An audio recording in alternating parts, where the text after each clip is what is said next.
हरे कृष्णा।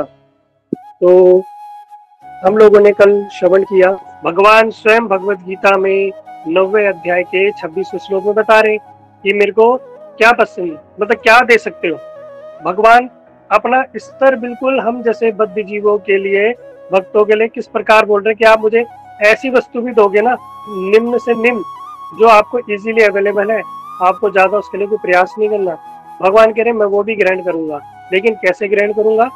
भक्ति पूर्वक ना। भगवान ने बोला भगवत गीता में, पत्रम पुष्पम फलम तोयम यो में भक्त्या प्रयच्छति तदहम भक्त पुहितम अश्नामि प्रिय आत्मना। भगवान कह रहे पत्र, मुझे पत्र अर्पित कर दो। कौन सा पत्र अर्पित कर दो? कल हम लोगों ने सुना है ना, कोई भी आप अर्पित कर दो। भगवान कह रहे तुलसी पत्र, है ना। भगवान को तो कहते हैं पत्र अर्पित कर दो, तुलसी पत्र भगवान के चरणों में, भगवान उसी से प्रसन्न हो जाते हैं। स्वयं गिरिराज जी को एक तुलसी पत्र अर्पित किया तो गिरिराज जी ने स्वीकार किया, और ब्रजवासियों ने जो भी उनको ऑफर दिया था, जो भी भोग लगाया था, उसको डबल कर दिया, दुगुना कर दिया, है ना। ये भगवान की महिमा। दूसरी बात, भगवान ने बोला कि आप लोगों ने हम सुना कि विदुर जी को बोला कि भगवान यहाँ आ रहे हैं, काश हमारा ऐसा सौभाग्य होता कि भगवान हमारे घर आते, हमारी कुटिया में आते। विदुर जी ने कहा रहे वो भगवान है, वो दुर्योधन के महल में जाएंगे, वो हमारे यहाँ किस प्रकार उनका आना होगा। लेकिन भक्त की इच्छा पूरी करने के लिए भगवान को दुर्योधन के मेवा त्याग करके, दुर्योधन का महल त्याग करके भगवान को कहना पड़ा विदुर की झोपड़ी में। और विदुर की झोपड़ी में आए और विदुराई ने क्या किया, उल्टी चौकी, जो बिठाने की चौकी होती है आप लोग जानते हो, वो उल्टी कर दी। भगवान उसी उल्टी चौकी में बैठ गए, और खाने को कुछ नहीं था तो भगवान ने कहा जो है वही दे दो, जो है वही अर्पित कर दो। तो उन्होंने क्या किया, केले के बदले केले के छिलके गिरा दिए। जो गिरी थी वो तो फेंक दी, और केले के छिलके यानी शाक पत्र, भगवान वही ग्रहण कर रहे हैं, और भगवान को बड़ा आनंद आ रहा है ना। तो भगवान कह रहे पत्रम पुष्पम, भगवान कह रहे कुछ नहीं दे सकते तो कम से कम पुष्प ही अर्पित कर दो, है ना। भगवान कह रहे हैं पुष्प से भी मैं क्या हो जाता हूँ, प्रसन्न हो जाता हूँ। लेकिन कैसे? यो में भक्ति अपरिच्छति, भक्ति पूर्वक अगर आप मुझे पुष्प भी अर्पित करोगे तो भी मैं उसको स्वीकार करूंगा। तो पुष्प किसने अर्पित किया भगवान को? तो सुखदेव गोस्वामी ने भागवत में पूछा परीक्षित महाराज जी से। परीक्षित महाराज जी ने पूछा कि गोस्वामी जी, क्या भगवान जो है कभी सारे के सारे राजाओं महाराजों इन सब लोगों को दर्शन दिए, इन पे कृपा की? क्या किसी जीव, क्या किसी पशु पे भी कृपा की? तो उन्होंने तब ये कथा सुनाई, श्रीमद् भागवत के अंदर ये उपाख्यान आता है ना। तब उन्होंने जब बताया, कथा सुनाई कि किस प्रकार गजेंद्र मोक्ष कथा, कि गजेंद्र नाम का जो हाथी था, इस प्रकार उसने क्या किया, भगवान की भक्ति की, और भगवान को क्या अर्पित किया, पुष्प अर्पित किया, है ना। किस प्रकार पुष्प अर्पित किया हम लोगों ने श्रवण किया। वो नहर में, नदी में, सरोवर में नहाने गया, वहां ग्राह जो मगरमच्छ था उसने उनका पैर पकड़ लिया, वो छुड़ाने की कोशिश करने लगे। कई वर्षों तक युद्ध चलता रहा, मित्रों ने, परिवार वालों ने, पत्नी ने, सबने साथ छोड़ दिया। जब गजेंद्र ने देखा भैया मेरा बल भी काम नहीं आ रहा, मेरे सारे लोगों ने मेरा साथ छोड़ दिया, तो गजेंद्र ने क्या किया, भगवान को पुकारा, और क्या किया, जो पुष्प उनकी पूर्व जन्म की सुकृति थी, है ना, पूर्व जन्म की उनकी कथा है, कभी हम पूर्ण रूप से श्रवण करेंगे। तो पूर्व जन्म की सुकृति के कारण उन्होंने पुष्प उठाया और भगवान हरि को याद किया, और भगवान हरि के चरणों में पुष्प समर्पित किया। और स्वयं साक्षात भगवान वैकुंठ छोड़ के गरुड़ में विराजमान होके आए, और उन्होंने साक्षात उस पुष्प को स्वीकार किया, और अपने सुदर्शन चक्र से उस मगरमच्छ का गर्दन काट दी, है ना। और दोनों पे कृपा की। तो यहाँ पे आया भैया दोनों पे कृपा की, है ना। जो गजेंद्र थे उन्होंने तो भक्ति की, लेकिन जो ग्राह था मगरमच्छ, उसने क्या भक्ति की? कहते हैं उसने, उस पर कृपा इसलिए भी क्योंकि उसने क्या किया था, भक्तों के चरण पकड़े हुए थे। तो भक्त जो है वो भगवान के धाम जाता है, और जो भक्तों के चरण पकड़ ले तो वो भी स्वतः ही भगवत धाम को गामी होता है, उसको कोई अलग से प्रयास करने की आवश्यकता नहीं होती। इसलिए अगर भक्तों से आपका संबंध है ना, भक्तों से आपका संबंध है, तो भगवान कहते हैं कि भक्त का तो कल्याण होगा, जो भक्तों के साथ संबंधित है जिसका, वो उसका भी उद्धार हो जाएगा, है ना। तो इसलिए जो मगर थे उनका भी उद्धार हो गया। तो यहाँ पे हमने श्रवण किया कि ये मगर है कौन, ये गजेंद्र है कौन? तो गजेंद्र वास्तव में हम लोग हैं, हम सब लोग हैं क्योंकि हम लोगों की सूंड है। अब बोलोगे प्रभु जी हमारी तो सूंड है ही नहीं। ये सूंड का अर्थ है प्रतिष्ठा। प्रतिष्ठा, बड़ी लंबी ऊंची नाक होती है ना, अरे हम तो बहुत बड़े हैं, हमारे पास बहुत धन है, अरे हमारे पास बहुत प्रॉपर्टी है, अरे हमारी तो मंत्रियों से जान पहचान है, अरे मेरे चाचा विधायक है, अरे मोदी तो हमारे घर में आना जाना है, रिश्तेदार है हमारा, अरे योगी तो हमारे गाँव की। ये क्या है, बड़ी बड़ी डींगे हाँकना, बड़ा बड़ा ये मैं तो ये कर दूंगा, मैं तो वो कर दूंगा, लेकिन अंतिम में कोई कुछ नहीं कर पाता। जब यम के दूत आते हैं ना, नाग पास बंधन लेके जो बांध मार मार के ले जाती, तो सब धरे के धरे रह जाएंगे, तब कोई चाचा विधायक बचाने नहीं आएगा। है तुम्हारा धन, तुम्हारी प्रॉपर्टी सब धरी की धरी रह जाएगी, कोई भी वस्तु तुम्हारे काम आने वाली नहीं है। लेकिन हाँ, एक वस्तु तुम्हारे साथ जाएगी। क्या जाएगी? जो तुमने भगवान की भक्ति की है वो ही तुम्हें बचा सकती है और वो ही तुम्हें लेके जाएगी, है ना। इसमें भागवतम में प्रसंग भी आता है, अजामिल जीवन भर पाप किया और अंतिम समय में गलती से नारायण नाम उच्चारण कर दिया, तो क्या हुआ? यमदूतों को देवदूतों ने मार मार के, विष्णु दूतों ने मार मार के यमदूतों को भगा दिया, और क्या क्या उनका उद्धार हुआ। तो क्यों? उनका साथ उनका क्या रहा? भगवान की भक्ति नाम रहा। जाने जाने में अंतिम समय में ले लिया बस। कभी सुनेंगे इस प्रसंग को भी। तो यहाँ पे क्या है? तो मगरमच्छ क्या है? ये मगरमच्छ है, ये काल है। ये कैसा रहता काल? काल क्या करता? काल भी सबसे पहले हमारा पैर पकड़ता है। कैसे पैर पकड़ता है? जैसे आप लोग ने देखा, जब समय आता है या बुढ़ापा आता है तो पहले क्या था? सबसे पहले घुटने काम करने बंद कर देते हैं, पैरों में दर्द होता है, चला नहीं जा रहा, मतलब काल का प्रभाव पड़ गया। धीरे धीरे काल तुम्हें अब बुढ़ापे की ओर और मृत्यु की ओर खींच रहा है, और कब पूरा खींच लेगा कोई नहीं जानता। तो समय आने पे, वो तो गजेंद्र था, पशु था, उसको तो इतनी सद्बुद्धि थी, उसने भगवान की भक्ति करके अपना कल्याण कर लिया। लेकिन हम लोग अपने आप को मनुष्य बताते हुए भी हम लोग मूर्ख हैं, है ना। इतना जानने के बाद भी हम भजन भक्ति नहीं करते। हमारा पूरा समय, पूरा दिन इधर उधर निकल जाएगा। आप अगर चेक करो, अच्छे से नोटिस करो, तो हम अपना बहुत समय नष्ट कर देते हैं टीवी में, मोबाइल में, गप्पों में, फोन में, इधर उधर, है ना। फिर अपना घर गृहस्थी भी देखनी है, सब कुछ करना है, हर चीज करनी है। तो अब सब चीजें करनी है, वो भी करना है, ये भी करना है, तो भगवान की भक्ति भजन कब करोगे? जो वास्तव में साथ जाएगा। तो हमसे अच्छा तो गजेंद्र हाथी था, कम से कम उनसे ज्ञान तो हो गया। नहीं तो हमारे जीवन में भी मगर आ जाता है। मगर कैसे? प्रभु जी माला कर तो ले, लेकिन मगर पति नहीं करने देता, मगर घर की जिम्मेदारी है, मगर मंदिर तो आ जाए, लेकिन मगर समय नहीं है ना। और ये तो कर दे, परिक्रमा में तो आ जाए, मगर शादी है उस समय, तो शादी इंपॉर्टेंट है। तो आपको पता ही ना, रिश्तेदारी तो देखनी पड़ती है भैया।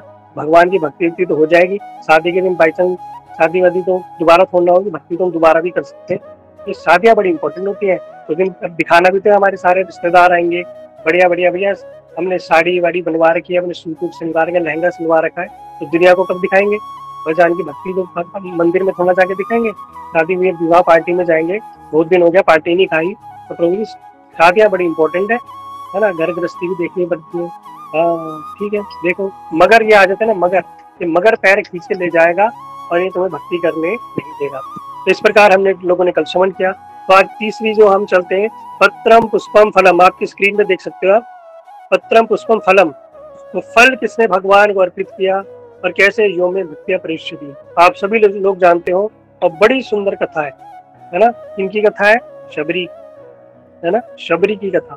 कैसे जो शबरी थी, तो छोटी बालिका थी, उनका जो नाम था वैसे था श्रमणा, श्रमणा नाम था उनका। शबरी तो बाद में था, पहले उनका नाम बचपन में जो नाम था श्रमणा।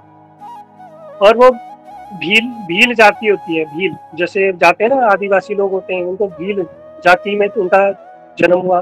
पिताजी उनके वहाँ के मुखिया थे, सबर जाति के भील थे, बहुत बड़े वहाँ के मुखिया थे, वहाँ के राजा। उनकी पुत्री का विवाह होना है, क्योंकि छोटी बड़ी बात है क्या? आप देख लो, जो राजा होता है उसकी पुत्री का विवाह कैसे होता है? बड़े धूमधाम से। अब वो आप इंडिया में ही देख लो, वो अंबानी ने कैसे अपने बेटे का विवाह किया, कई करोड़ों, कई हजार करोड़ रुपए लगा दिए। वो भी तो ठीक इसी प्रकार जो राजा थे, उन्होंने कहा बढ़िया विवाह करेंगे।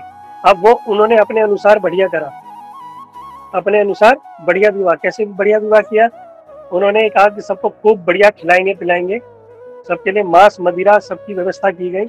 अब ऐसे ही होता है, बहुत सारे पशु लाए गए, बकरे वकरे लाए गए कि कल इनको बढ़िया से काट कूट के सबका बढ़िया से कल भंडारा होगा, यही डिनर होगा।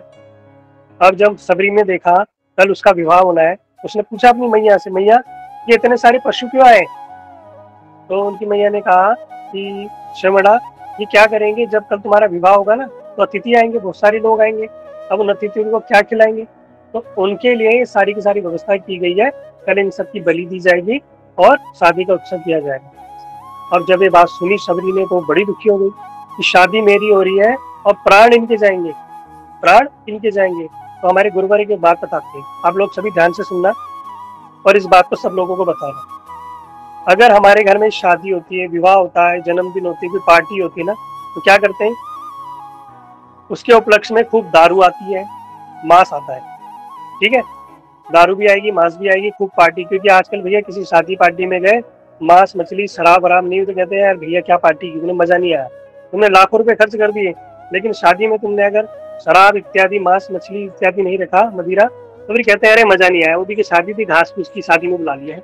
लेकिन आपने छोटा सा साधारण से टेंट लगा दिया, लेकिन वह व्यवस्था कर दी बढ़िया दारू की है और बढ़िया सबके लिए मांस के साथ, वाह मजा आ गया, आनंद आ गया है, खर्चा तो इसने किया है। तो आजकल का समाज ऐसा है। अब जो ये ऐसा करता है तो उसका क्या फल है, और ये सुनो, जो व्यक्ति शादी विवाह पार्टी में शराब इत्यादि पिलाता है लोगों को या मांस खिलाता है, ठीक है, तो उसको सारा पाप जिसके निमित्त में हो रहा है उसको भोगना पड़ता है। अगर उनके बेटे की शादी तो सारा पाप उसके बेटे को मिलेगा, उसकी बेटी की शादी तो सारा पाप उसके बेटे को मिलेगा, बेटे का जन्मदिन है, वो अभी इतना बड़ा हुआ नहीं कि वो दुनियादारी देख सके, और उससे पहले उसके पाप की टोकरी, मांस की टोकरी, शराब की टोकरी, मतलब जो खिलाया पिलाया, सारा का सारा पाप का भार उस छोटे से बच्चे के ऊपर आ जाता है। अब माता पिता सोच रहे हैं अरे वाह हमारा बेटा का जन्मदिन है, आज मनाएंगे, ऐसे करेंगे वैसे करेंगे, खूब दारू की बोतलें खुल रही हैं, बोतलें खुल रही हैं, खूब मांस आ रहा है। कोई बोले भैया तुम क्यों मांस इतना, अरे हमने थोड़ा माना, अरे हमने थोड़ा ना मारा है, सफाई क्या देते हैं, मूर्ख, बड़े मूर्खता पूर्व क्या बोलते हैं, हमने थोड़ी ना मारा है। अरे तुमने मारा नहीं तो तुमने मरवाया तो है, तुम ही दुकान में नहीं जाओगे तो दुकान वाला क्यों काटेगा, ठीक, तुम जाओगे नहीं, तुम खाना बंद कर दोगे दुकान बंद हो जाएगी, तो क्यों काटेगा। लेकिन हम क्या करते हैं, दोष दे देते दुकान वाले, अरे उसने काटा, हमने थोड़ा मारा है, अरे खा तो तुम रहे हो। अगर साधारण रूप में, अगर हम, आप सभी लोग जानते होंगे, अगर हम कब वहाँ जाए कब्रिस्तान में, यहाँ पर जहाँ चिता लोगों को जलाया जाता है, चिता जलाई जाती है शमशान घाट में, जब वहाँ जाए तो होता क्या है, वहाँ से जाने के आने के बाद सब वस्त्र नहाना पड़ता है, जैसे आपने वस्त्र पहने उसी के साथ नहाना पड़ता है, गंगा जल छिड़कना पड़ता है पवित्र होने के लिए, तब जाके आप घर में प्रवेश कर सकते हो। आप सभी लोग जानते हो, है ना, पवित्र में अपवित्र स्थान से आ रहे हो, उस स्थान से आने के बाद गंगा जल छिड़कना पड़ता है और सवस्त्र नहाना पड़ता है, फटाफट जाके बाथरूम में, घर गृहस्थी में घूमना नहीं, किसी चीज को स्पर्श नहीं करना, नहीं तो घर भी अपवित्र हो जाएगा। लेकिन जब शमशान घाट से आ रहे हैं तो हम गंगा जल छिड़क रहे हैं, और वही शमशान घाट के जो मुर्गे बकरे हैं वो उनको अपने पेट में डाल के अपने पेट को जो शमशान घाट बना दिया, उसका क्या भैया, उसकी कौन सी पवित्रता रहेगी भैया? क्या तुम्हारे जीवन में भी कल्याण होगा? क्या तुम्हारी फिर घर में सुख शांति रहेगी? क्या तुम्हारे घर में पॉजिटिव एनर्जी रहेगी? क्या भगवान तुम्हारी तरफ तो सुनेंगे? फिर रोते फिरेंगे अरे भगवान हमारी सुन नहीं रहा, दोष देंगे भगवान को, कर्म हमारे खुद फूटे हुए, है ना। तो ये चीजें समझो, इस चीज को मत करो, जिसके निमित्त में कर रहे सारा पाप उसे भोगना पड़ेगा। तो शबरी शिक्षा दे रही, कथा तो हम सुन लेते हैं, रामायण सबने देखी होगी, लेकिन सीख किसी ने नहीं कि क्यों उन्होंने अपना घर गृहस्थी, अपना परिवार छोड़ दिया, अपने माता पिता छोड़ दिए और रातों रात भाग गई, सारे के सारे पशुओं को खोल दिया कि अगर मेरा घर वालों ने मुझे पकड़ लिया तो मेरा दुबार विवाह कराएंगे और दोबारा इन पशुओं को बलि देनी पड़ेगी। और क्या करती थी, छुपके रहती थी, दिन भर पेड़ में बैठी रहती थी कि उनके घर वाले ढूंढते रहते थे, तो सबरी दिन भर पेड़ में रहती थी और रात को बाहर निकलती थी। और क्या इच्छा थी उसकी एकमात्र, कि मैं साधु संतों की सेवा करूंगी, मैं दीक्षा लूंगी, हरि नाम लूंगी और संतों की सेवा करूंगी। वो गई, एक ऋषिमुख पर्वत थे, उस पर्वत पे गई, वहाँ बहुत सारे ऋषि मुनि रहते थे, तभी उस नाम पर्वत का नाम था ऋषिमुख पर्वत। वहां जाके वो ऋषि मुनियों की सेवा करने लगी। जब वहां देखा, ऋषि मुनियों ने पूछा कि अरे इतनी ये लड़की, इतनी बालिका इतनी बढ़िया सेवा कर रही है, पूछा तुम कौन हो? तो उसने बताया कि मैं सबरी हूँ, भीलिनी हूँ, तो मेरे जो पिताजी हैं वो सबर जाति के राजा है, तो जो कुछ ऋषि मुनि थे वो बिगड़ गए, दूर रहे, छी छी छी है, तू तो अपवित्र है, तू तो निम्न जाति की है, हमसे कोई सेवा करने तेरी लेनी नहीं, हमसे दूर रहे, हम तेरी सेवा ग्रहण नहीं करेंगे। इस प्रकार से उसको धुतकारा। उसको तो ये भी नहीं पता था, छोटी बालिका थी, उसको ये भी नहीं पता कि निम्न जाति होती है, उसको तो कभी पता ही नहीं था। उसको सोचती थी सब भगवान के, सब भगवान की संतान है, सब समान है, है ना। उसके मन में तो भगवान के प्रति भक्ति थी, वो तो जीवों के प्रति दया थी, उसको तो कभी ये पता ही नहीं था कि निम्न क्या होता है, उच्च जाति क्या होता है। इस प्रकार से बड़ी दुखी हुई, लेकिन उसने अपना कर्म नहीं छोड़ा। उसने कहा नहीं, कुछ भी हो जाए मैं जीवन भर मैं अपना पूरा जीवन ना साधु संतों की, वैष्णव की सेवा में लगा दूंगा। इसी उससे करते करते वो दंडकारण्य वन में पहुंची, और वहां उसे पता चला कि मतंग ऋषि का यहाँ आश्रम है, और मतंग ऋषि के आश्रम में जाके सेवा करने लगी। लेकिन कैसे? छुपके। जो भोजन बनाने के लिए प्रतिदिन जंगल में जाती, लकड़ियां काटती बड़े कष्ट से, और गट्ठर बना बना के आश्रम के बाहर रख के आ जाती। जो ऋषि मुनि यज्ञ करते थे उनकी समिधा के लिए हर वस्तु, फूल, पत्र, पुष्प, आम की लकड़ियां सब चुन चान के बिल्कुल सब वहीं रख देती थी। पूरा जो आश्रम था उसकी पूरी सफाई करके, बढ़िया सुंदर मिट्टी में पानी छिड़क के, पानी रख के, पूरी सेवा करके। जो मतंग ऋषि थे वो भी बड़े हैरान थे कि ये इतने सारे ब्रह्मचारी यहाँ रहते हैं, इनको बोलने पर तो ये सेवा करते ही नहीं, और कौन इतनी बढ़िया सेवा कर रहा है कि हर वस्तु, यज्ञ की सामग्री, लकड़ी, पानी, साफ सफाई कौन कर रहा है। तो उन्होंने कुछ अपने शिष्यों को बोला कि जाओ कि पता करो कौन कर रहा है। तो रात को उन्होंने देखा, तो उस बच्ची को पकड़ लिया, उस बालिका को पकड़ लिया, और उसको मतंग ऋषि के पास ले गई थी। ऋषि मुनियों के पास लेके गए, और मतंग ऋषि को बताया कि ये बालिका रोज आती है और ये सारी साफ सफाई, पानी की व्यवस्था ये करके जाती है। तो उन्होंने पूछा कि बेटी तुम कौन हो? तो उन्होंने बताया, तो बड़ी संकोचित हो गई, फिर अगर मैं बताऊंगी तो मुझे यहाँ से भी भगा देंगी, जब ये सुनेंगे कि मैं सबरी हूँ, है ना, मैं भीलिनी हूँ। जब मतंग ऋषि ने सुना तो मतंग ऋषि बड़े प्रसन्न हुए, क्योंकि जो वैष्णव होते हैं ना, जो भक्त होते हैं, वो कभी इस प्रकार का भेदभाव नहीं करते। मतंग ऋषि बड़े प्रसन्न हुए कि ये इतनी सुंदर सेवा कर रही। उन्होंने बोला, देख मैंने तुझे बेटी बोला है, आज से तू मेरी बेटी बन के इस आश्रम में रहेगी। तो संकुचित होने लगी कि नहीं नहीं। उन्होंने कहा नहीं, आज से तुम रहना, यहीं पे रहना, भजन करना, भक्ति करना, सेवा करना, और पीछे बैठ के कथा सुनना। तो प्रतिदिन नियम पूर्वक वो बड़ी कठोर सेवा किया करती थी, और सारा जीवन उसने भक्तों की सेवा में लगा दिया, है ना। और सेवा में लगाने के बाद हुआ क्या, एक दिन जो मतंग ऋषि थे, सेवा के कारण अब उनको हरिनाम दीक्षा प्रदान की, और उन्होंने बोला कि अब समय हो गया है, अब समय हो गया, मुझे जाना होगा, मैं काफी वृद्ध हो गया हूँ। तो सबरी ने कहा कि मैं भी अपने प्राण त्याग दूंगी, मैं भी यहाँ रह के क्या करूंगी। उन्होंने कहा नहीं, तुम यहाँ रुको, तुम यहाँ रुको, और तुम्हें यहाँ पर आके प्रभु श्री राम दर्शन देंगे, प्रभु श्री राम यहाँ आएंगे और तुम्हें दर्शन देंगे। जब सबरी ने सुना कि भगवान स्वयं इस आश्रम में आएंगे, तो बड़ी प्रसन्न हुई, बड़ी प्रसन्न हुई, और उन्होंने गुरुदेव को विदा किया। और प्रतिदिन, अब उसने देखो बड़ी सरल बालिका थी, उसे ये नहीं पूछा गुरु जी से कि गुरु जी कब आएंगे, संडे को आएंगे, मंडे को आएंगे, 15 अगस्त को आएंगे, जन्माष्टमी को आएंगे, रामनवमी को आएंगे, किस दिन आएंगे आप बताओ। तो कुछ नहीं पूछा, लेकिन प्रतिदिन क्या करती थी कि अरे राम जी आएंगे तो उनकी सेवा कैसे करूंगी, अब मेरे पास तो कुछ है नहीं व्यवस्था, कुछ था नहीं, धन भी नहीं था, भिक्षा भी नहीं मिलती थी, अब कैसे क्या करें, उनकी कैसे सेवा करूं। तो क्या करती थी, वन में जाती थी, और वन से बढ़िया बढ़िया पुष्प चुन के लाती थी, और क्या करती थी, आश्रम के बाहर जाके पूरे मार्ग को उसने साफ कर दिया, पूरे मार्ग में झाड़ू लगा लगा के उसने साफ किया, और वहां पे मार्ग बनाया, पुष्पों का मार्ग बनाया, पूरे रास्ते में फूल फूल बिछा दिए कि राम आएंगे तो उनके चरणों को इस प्रकार से किसी प्रकार का कोई कांटा कंकड़ ना चुभे, और वो हमारे आश्रम की ओर प्रवेश करें। अब खाने के लिए क्या करें, घर में तो मेरे पास खुद खाने के लिए नहीं है, कोई व्यवस्था नहीं है। ऋषि मुनि उससे बैर, कुछ वहां के जो थे वो बैर करते थे, द्वेष करते थे, निम्न जाति होने के कारण। उसने क्या किया, वो वन में जाती थी। अब वन में क्या लेके आती थी, कौन से फ्रूट लेके आती थी, कीवी लेके आती थी, एवोकाडो लेके आती थी, या ड्रैगन फ्रूट लेके आती थी महंगे महंगे, या स्ट्रॉबेरी लेके आती थी, नहीं, वो इतने महंगे महंगे तो कुछ थे नहीं। वो क्या करती थी, वन से जाके बेर लेके आती थी। आप लोग देखना, बेर वन में और जंगल में इजीली मिल जाते हैं, कोई मूल्य चुकाना नहीं पड़ता। और प्रतिदिन बेर लेके आती थी, तो क्या करती थी, उन बेर को धो धा के, और उसके जो आगे का, जो आप देखा होगा बेर के आगे एक डंडी होती है, उस डंडी से उसका टूक निकाल के चखती थी आगे का, कि बेर मीठा है, कसेला तो नहीं है, खट्टा तो नहीं है, कीड़ा तो नहीं लगा है ना, मेरे प्रभु श्री राम खाए, और अगर उनको खट्टा लगे, कड़वा लगे, फीका लगे, तो हर बेर के टूक को चक चक के रखती थी, है ना। किस वृक्ष के फल, किस बेर वृक्ष के जो फल मीठे हैं, तो वो सारे उस बेर को चकती थी कि इस वृक्ष के जो फल है वो मीठे हैं, और वो क्या करती थी, चुन चुन के बेर लाती थी और रोज रखती थी कि अगर राम आ गए तो बढ़िया उनके लिए पानी ला के रखती थी, ढक के रखती थी कि राम जी आएंगे तो उन्हें शीतल जल पिलाऊंगी। लेकिन राम जी आज नहीं आए, कल नहीं आए, परसों नहीं आए, करते करते वर्षों बीत गए, वर्षों बीत गए। लेकिन सबरी ने कभी छुट्टी नहीं की कि आज संडे है, आज चलो छुट्टी कर लेती हूँ, अरे कल तो नहीं आए, क्या पता आज भी ना आए, देख लूंगी कभी आएंगे।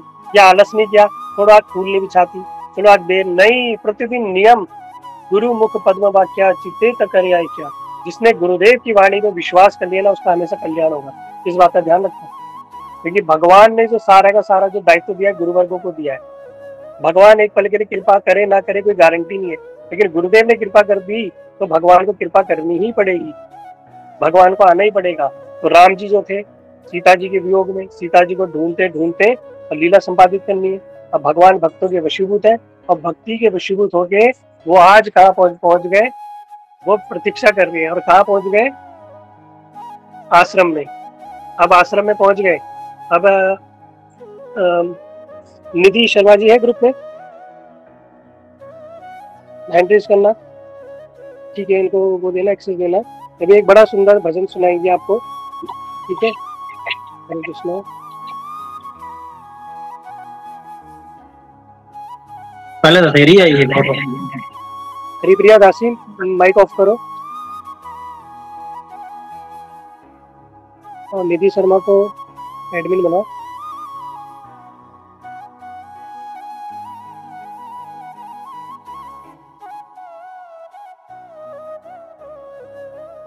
हरिप्रिया दासी,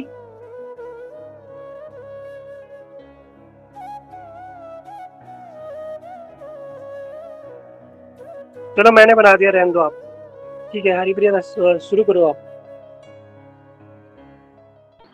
हरे कृष्ण प्रभु जी, बताओ।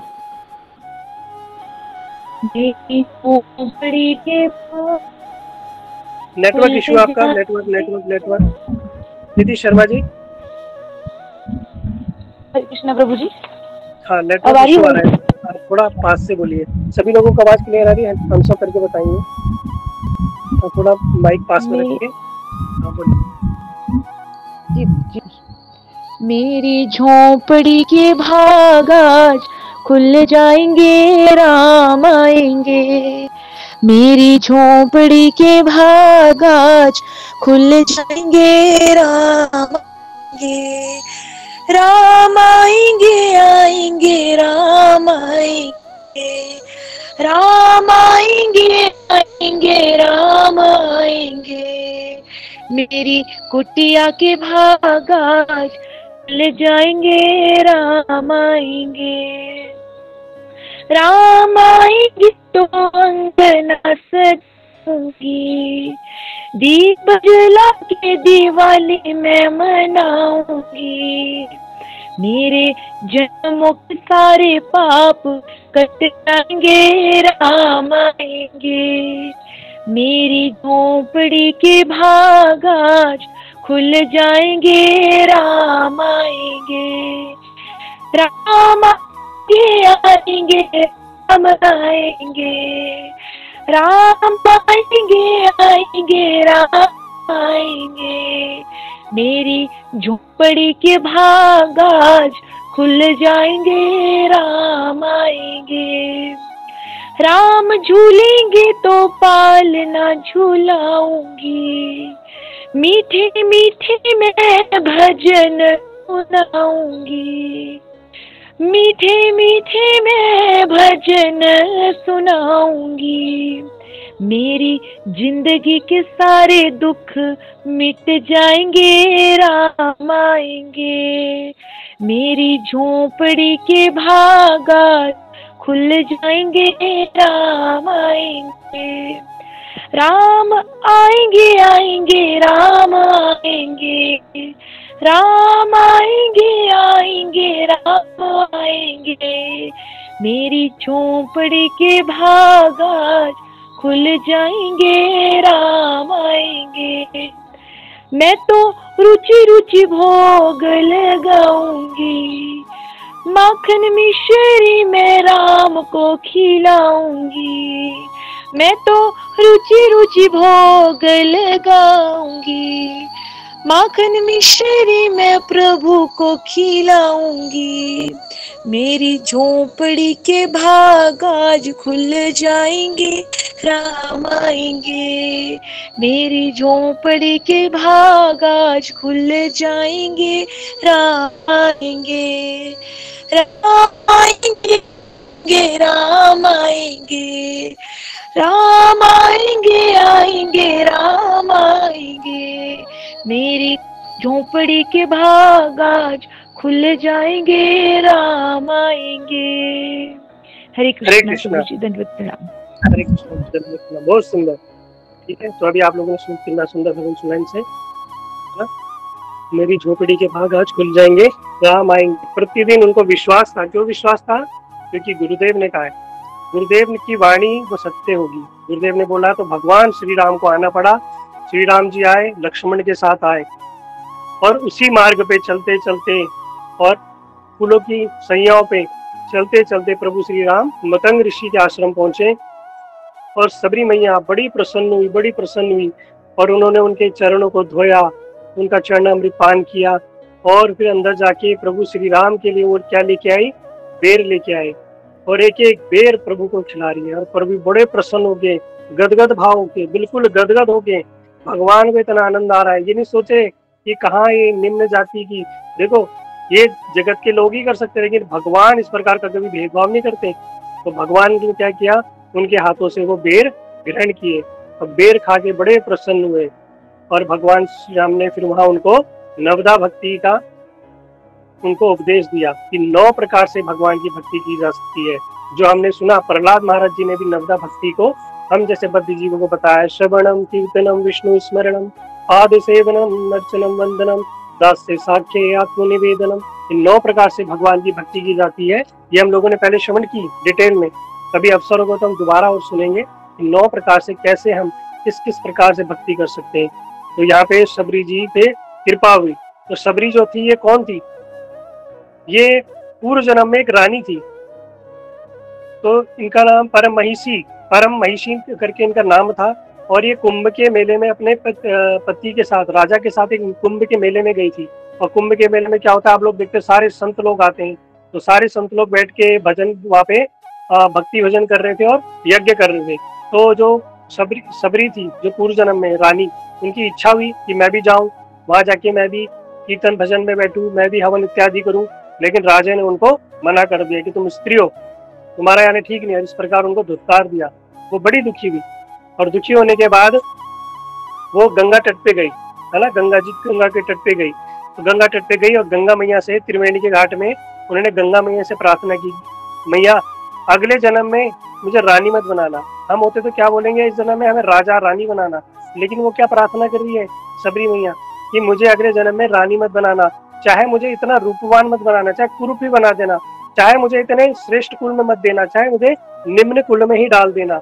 लेकिन मैं चाहती हूँ कि मैं अगले जन्म, जब भी मेरा अगला जन्म होगा, मैं वैष्णवों की, भक्तों की, मैं गुरुवर्गों की सेवा कर पाऊँ।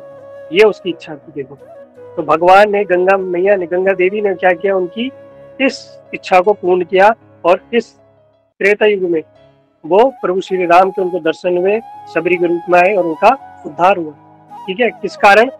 सिर्फ और सिर्फ पूर्व जन्म की जो इच्छा थी। और उन्होंने भगवान को क्या अर्पित किया? बेर, है ना। तो भगवान ने क्या किया? पत्रम पुष्पम फलम। तो भगवान क्या करते हैं? साधारण से साधारण बेर, जो जंगली बेर, जिनकी बेर जो है जंगली होते हैं, जंगली फल, भगवान वो भी ग्रहण करते हैं। लेकिन कैसे? यो में भक्तिया परीक्षिति। अब चौथा हम और सुन लेते हैं, थोड़ा समय है।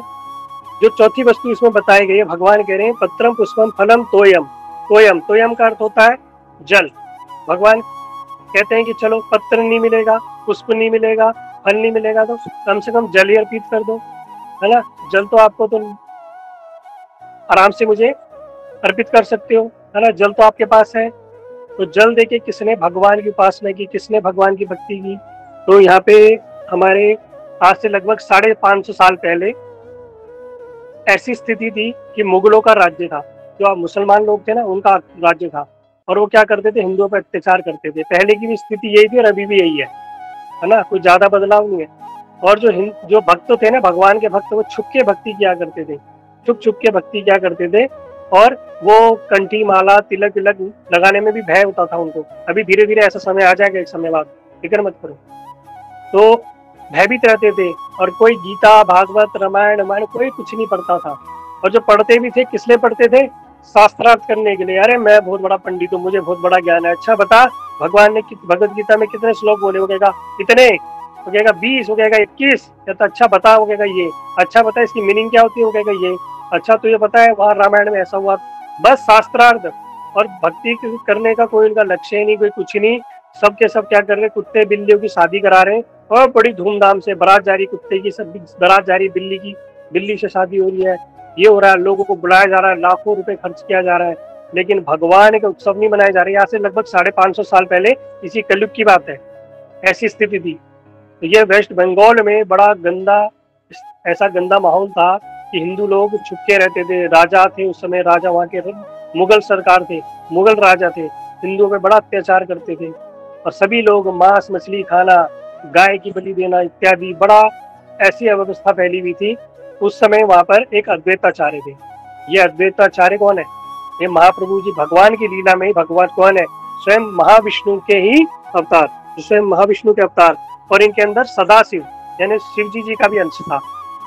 जब इन्होंने देखा इस प्रकार संसार में इस प्रकार का ये ढोंग हो रहा है, पाखंड हो रहा है, अव्यवस्था फैली हुई है, कोई भजन भक्ति नहीं कर रहा, भक्तों को इस प्रकार से धुतकारा जा रहा है, कोई मतलब ही नहीं भक्ति का, तो उनको बड़ा उनका हृदय दुखी हुआ, बड़ा दुखी हुआ। तो उनको इतना क्रोध आया, तो वो तो सोच रहे थे मैं क्या करूंगा, अभी आज इन सब पाखंडियों का मैं संहार कर दूंगा, है ना। बड़ा उनको क्रोध आया।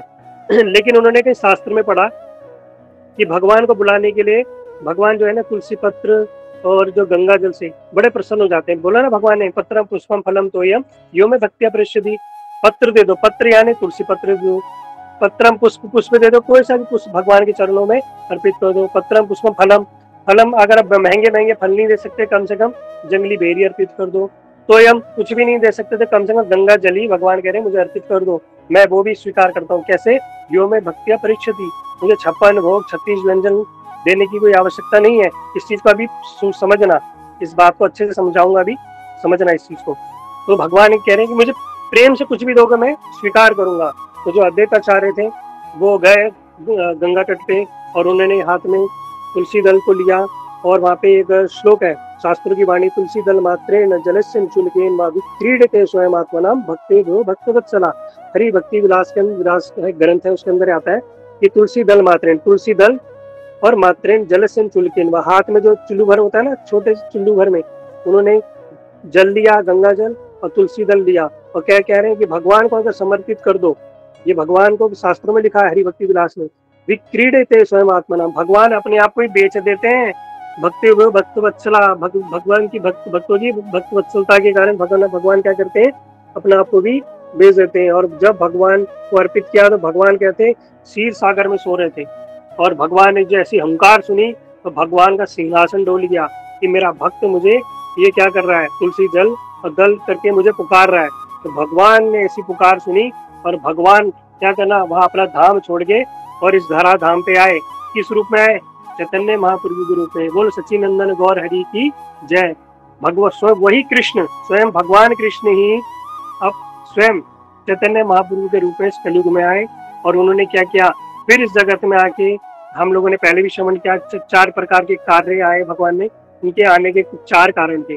अभी साधारण रूप में हम ये जानेंगे कि भगवान जो जगत में अभी जो हरि नाम का जो प्रचार हो रहा है, जो भगवान की भक्ति भजन जो देखने को मिल रहा है ना, ये सब किसकी कृपा से ही हो पा रहा है? अभी स्वयं चैतन्य महाप्रभु की कृपा से।